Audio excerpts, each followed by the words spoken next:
9th के स्टूडेंटों को अब परेशान होने की कोई ज़रूरत नहीं, क्योंकि आज के इस वीडियो में मैं आपको वार्षिक परीक्षा के लिए हिंदी का पेपर बताने वाली हूं। तो देखिए, अच्छे से देखिएगा और इनको अच्छे से कंप्लीट करिएगा।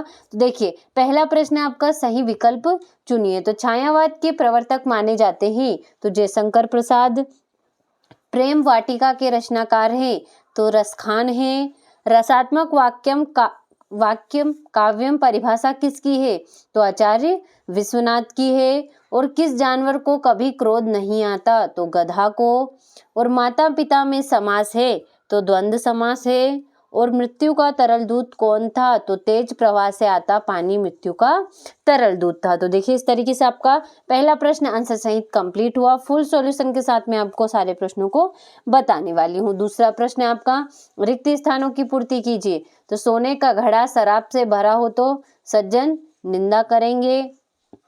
महाकाव्य में जीवन का विस्तृत चित्रण होता है। सूर्य का तद्भव शब्द सूरज होगा। और हमारा कुकुर नहीं जाएगा तो हम भी नहीं जाएगा। प्रातःकाल दोनों मित्र काजी होज में बंद कर दिए गए।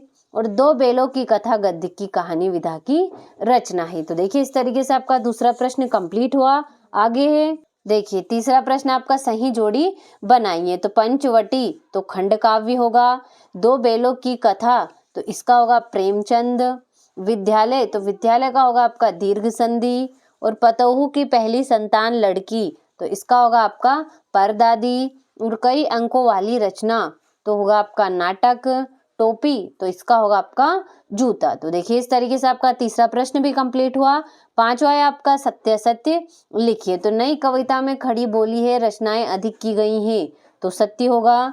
रस युक्त वाक्य ही काव्य है, कथन आचार्य विश्वनाथ का है तो ये सत्य है। झूरी गया का साला था तो सत्य होगा। हिमालय दीर्घ संधि का उदाहरण है तो ये भी सत्य आपका। रिलीफ डॉक्टर ने नाव में कुत्ते को बैठा लिया था तो असत्य है। हजारी प्रसाद द्विवेदी युग के निबंधकार हैं तो असत्य होगा। तो देखिए, इस तरीके से आपका चौथा प्रश्न सत्य सत्य भी कंप्लीट हुआ।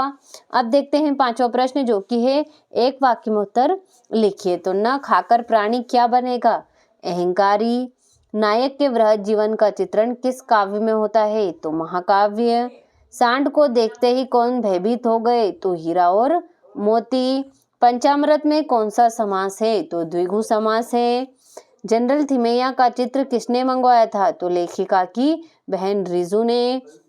हजारी प्रसाद द्विवेदी किस युग के लेखक हैं तो छायावाद के हैं। तो देखिए, इस तरीके से आपका पांचवा प्रश्न आंसर सहित कंप्लीट हुआ। छठा प्रश्न है आपका, भक्ति काल को हिंदी साहित्य का स्वर्ण युग क्यों कहते हैं। यहाँ से प्रश्नों के आंसर आपको आगे वीडियो में मैं पीडीएफ के माध्यम से बताने वाली हूँ। तो देखिए, अभी के लिए आप प्रश्नों का अच्छे से स्क्रीनशॉट ले लीजिए। तो देखिए, ये हो गया आपका सातवां, आठवां हो गया, नौवां प्रश्न हो गया, ये हो गया आपका 10वां प्रश्न। इस तरीके से इन प्रश्नों का आप अच्छे से स्क्रीनशॉट लें। अभी मैं आपके इनका आंसर भी बताने वाली हूँ। तो देखिए, अभी के लिए ये हो गया आपका 20वां प्रश्न, 21वां हो गया। तो देखिए, इस तरीके से ये हो गया आपका 22वां प्रश्न और ये हो गया आपका 23वां प्रश्न। तो देखिए, इस तरीके से आपको कुल 23 प्रश्न दे रखे हैं। तो चलिए, अब इन प्रश्नों का हम आंसर देख लेते हैं।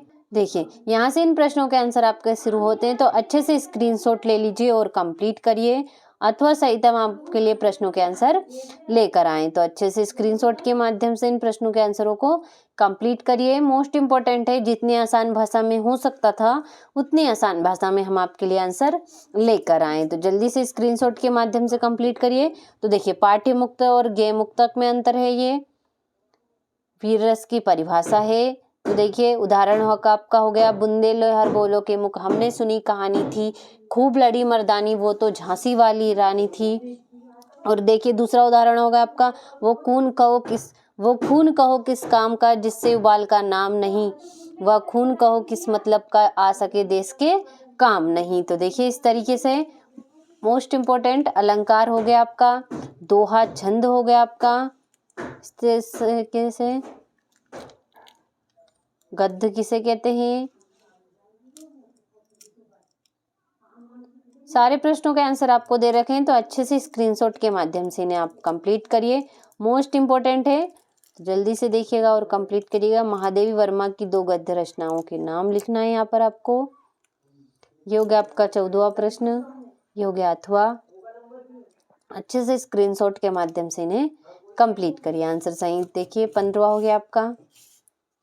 संधि किसे कहते हैं? तत्सम शब्द किसे कहते हैं? देखिए इन प्रश्नों को अच्छे से कंप्लीट करिएगा आंसर के सहित।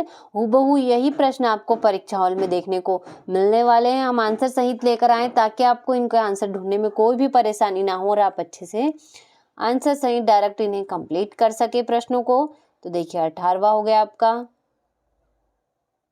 19वां हो गया।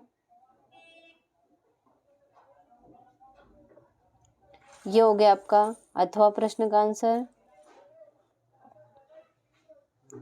ये हो गया आपका 20वां प्रश्न। कंप्यूटर का उपयोग विषय पर शिक्षक और विद्यार्थी का संवाद लिखना है।